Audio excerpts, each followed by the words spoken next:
pentingnya kepada kita ilmu dan pentingnya kepada kita amalan-amalan, zikir-zikir, ayat-ayat ruqyah, ayat Quran sebagai benteng diri. Ya, tetapi antara benteng yang paling ampuhlah dalam kehidupan kita ialah solat. Solat itulah antara yang disebut amalan yang boleh menyelamatkan diri kita daripada gangguan sihir, iaitu solat berjamaah.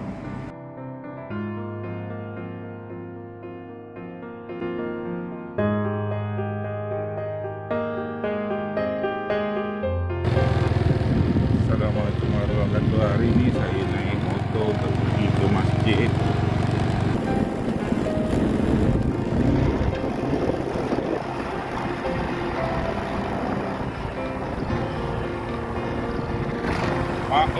Ada buku pisang tumbang. Sebaik dapat menolak. Ini jalan Kucai. So pagi-pagi sampai ke rumah saja lah. Pagi hari ini kita nak makmurkan masjid Al-Mahdi Kampung Kata Panjang. Kini rasa satu jihad diri saya tambah satu sembahyang 5 hari surau, jadi kita tahu di masjid. Ini ialah jalan Kampung Kata Panjang arah ke masjid. Inilah masjid, belum ada orang lagi. Kita pusing dulu.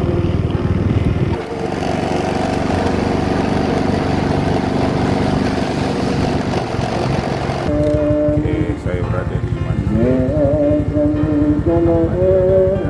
Saya kira untuk memakmurkan masjid.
Inna wa minkum taqabbal ya karim.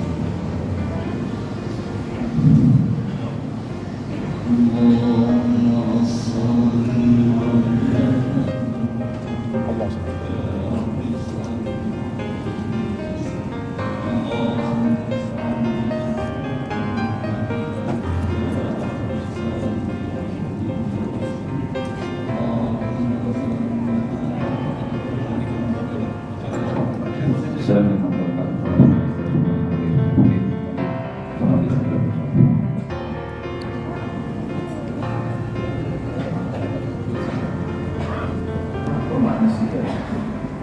selama ni kita hanya tahu sihir. Sihir apa sihir pun tak tahu. Cuma ini sihir itu saja. Yang dilakukan oleh manusia secara tersembunyi atau wahid yang melibatkan makhluk halus. Itu makna sihir rahsia. Ini sesuatu yang berlaku yang tiba-tiba tanpa kita ketahui. Dulu mungkin dia seorang peramah, tiba-tiba jadi penjam. Dia tak nak cakap dengan orang misalnya. Jadi ada sesuatu yang tersembunyi yang tiba-tiba setiap tiba-tiba. Itu di segi bahasa. Di antara ciri-ciri yang mungkin sedikit ilmu yang perlu kita kena tahu. Di antara tanda jika seorang terkena sihir pemisah ni, namanya perubahan tiba-tiba dari cinta menjadi benci. Dulu kita sayang isteri kita, ataupun isteri suka dengan suami, tiba-tiba benci. Dan benci ini bukan benci disebabkan sesuatu seperti ialah biasalah kita manusia kan, kadang-kadang kita tak suka tu mungkin radio itu fitrah, tetapi tiba-tiba dia benci. Tengok muka suami marah, tapi bila suami itu tak balik, dia rindu. Tapi bila suami itu balik, tak boleh marah. Maknanya di situ tandalah ciri-ciri yang ada sihir pemisah. Ya. Ataupun berlaku keraguan antara suami isteri. Berlaku keraguan. Kemudian enggan meminta maaf, tak mau minta maaf. Ini antaranya. Ya. Bukan disebabkan sesuatu kesalahan, tidak. Secara tiba-tiba kita pun tak. Ya. Riwayat Nabi telah disihir oleh orang tukang sihir yang kawan jalan-jalan lah. Ya. Diletakkan satu patung diikat seperti kemudian diletakkan dalam perigi. Dan ketika Nabi membaca itu, termurailah tali ikatan-ikatan sihir yang dibuat oleh tukang sihir. Itu Nabi kita Muhammad SAW. Tak dipu melalui dan kita sebagai manusia pun tak lepas daripada itu. Sebab itu pentingnya kepada kita ilmu dan pentingnya kepada kita amalan-amalan, zikir-zikir, ayat-ayat ruqyah ataupun ayat Quran sebagai benteng diri. Ya, tetapi antara benteng yang paling ampuhlah dalam kehidupan kita ialah solat. Solat. Sebab itulah antara yang disebut amalan yang boleh menyelamatkan diri kita daripada gangguan sihir iaitu solat berjamaah. Jadi solat berjamaah ini antara benteng, insya-Allah Allah pelihara kita daripada gangguan orang asing. Insya-Allah dengan izin Allah kita terpelihara dari perbuatan yang sedemikian. Kalau kita merujuk dalam Al-Quran sendiri, solat yang mampu untuk menjadi benteng daripada perbuatan sihir ini tidak ada lain solat yang sempurna. Itulah Allah sebut wa aqimus solat innas solata tanha 'anil fahsya'i wal munkar. Dirikan solat sesuatu mampu mencegah diri kita, mampu menjadi benteng dari kita dari perbuatan dosa besar dan dosa kecil, dan juga Allah akan memelihara kita. Tetapi yang penting kita jaga solat yang sempurna, ya, dan juga arti kata kita senantiasa berwudu. Dalam Islam Nabi dah mengajar kepada kita, ya, ayat-ayat Quran, zikir-zikir yang perlu kita amalkan. Kerana itu merupakan benteng yang insya-Allah boleh menyelamatkan kita dari perbuatan-perbuatan sihir. Baik. Kemudian kita lihat, kini kita lihat di sebelah kita ramai orang termasuk golongan orang yang sesat disebabkan mereka mempraktikkan sihir seraya menganggapnya sebagai haram semata-mata. Sebagai haram semata. Namun mereka tidak menyangka sama sekali bahawa mengerjakan itu termasuk perkara kufur. Ramai orang terperangkap dia mengatakan, oh, apa sihir ni ada apa nama kita percaya dengan sihir ni haram, dia pun dosa je. Nanti istighfar habis. Sedangkan dosa orang yang sihir ini, yang melakukan sihir ini dan tidak percaya boleh menyebabkan kufur. Kufur iman kita. Hadis Nabi SAW mengenai masalah sihir. Haddus sahir darbuhu bisayf. Hukuman terhadap ahli sihir adalah dipenggal lehernya dengan pedang.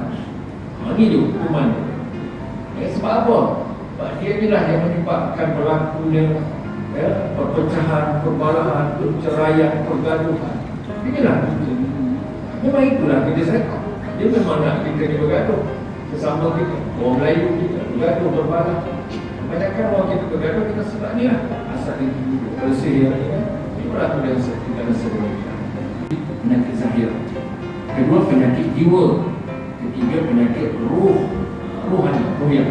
Tiga jenis penyakit sebenarnya dalam kehidupan kita ini. Baik, kita ambil sedikit. Apa dia penyakit fizik, penyakit jasad kita? Penyakit ini seperti demam, darah tinggi, kencing manis, buah pinggang. Ini kan banyak kan penyakit asal. Yang kedua ialah sakit jiwa. Ini penyakit jiwa. Ini tiga jenis penyakit. Jadi penyakit yang zahir ni, ubat ni juga doktor lah. Ini pakar, kalau doktor umum kalau yang sakit batu karang ini jumpa ada satu tu dipakai jari je sampai tidak terhitung rupa hal yang sering menyebabkan penyakit jiwa seperti mana yang disebut tentang penyakit hasad, riak, lutut, takabur, sombong. Ini penyakit jiwa, hatilah penyakit. Sebagai persiapan kita lah, supaya kita selamat daripada kejahatan-kejahatan sihir ini. Antara amalan yang boleh kita amalkan, sedikit yang boleh kita berkongsilah sikit lah ya. Banyak sebenarnya sikit. Antaranya disebut dalam hadis Nabi SAW, amalan yang perlu kita amalkan barang siapa yang memakan kurma ajwa, kurma Nabi 7 biji, yes, sehari 7 biji, lalu kita amalkan sebelum kita ambil apa-apa makanan. Bagi bangun makan kurma ajwa, kurma Nabi, maka dia akan terselamat daripada sihir dan juga racun. Yang penting kita percaya.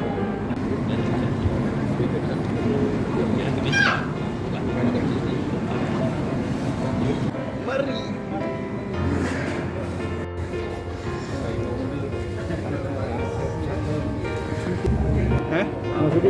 Kat sini? Tak apa.